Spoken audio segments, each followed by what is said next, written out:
Well, Mike, there are 37 people staying here at the Spenard Recreation Center, a place providing food, shelter, and a sense of normalcy after a traumatic morning. It's hard to imagine what these kids are thinking. Sitting here with Alex, a therapy dog, smiling, laughing, escaping the horror of what happened just a few hours earlier, when a fire consumed their home. Most of them had to either jump or die. It's basically what it amounted to. Brianna Brooks lives on the first floor, waking up to the sound of the building's fire alarm. I had just enough time, like I said, to grab a coat and slippers and a hat. Before leaving, she says she stuck her head out the window to see what was going on. Along with fire and smoke, what she saw next will be difficult to forget. I'm sitting here seeing it over and over and over, and it's just, it was so horrible to see somebody have to jump, from a third floor, and they hit the ground, and they hit pretty much on their shoulder and their head, and then they're just lying there motionless. Then here comes the two children, and they were dazed for probably several seconds before they even realized it and started to get up. At least they got up. And then here comes the father. You hear his leg break. Brooks says it was then she decided to leave her apartment through the window. Those two girls who were just thrown to safety from the third floor ran to her, a haunting sight. They were, screaming and terrified. You could see it. You could see it in their eyes, and their face had been burnt, their hands were burned. They were covered in blood.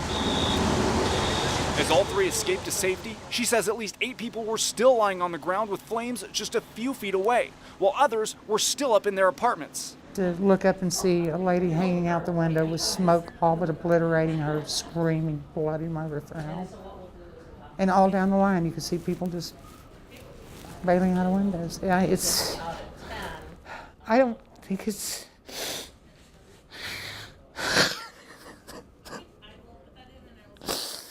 I don't think it's anything I'll ever forget. 2 people died, another 16 taken to the hospital. But it could have been even worse if it wasn't for people like 16-year-old Quentin Johnson.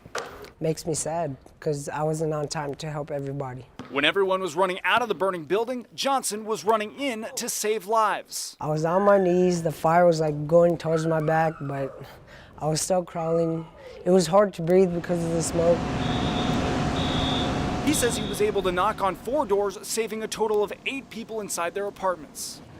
A few hours later, he's at the Spenard Rec Center with 36 others who were displaced by the fire.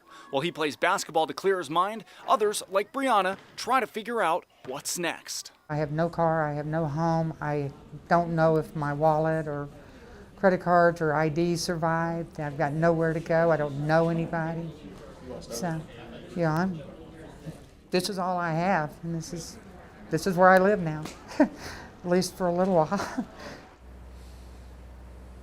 Red Cross officials say they are in the process of working with their partners to find transitional housing for everyone that's staying here, but they said that's a process that will likely take at least several days. At the Spenard Recreation Center, Blake Essig, Channel 2 News.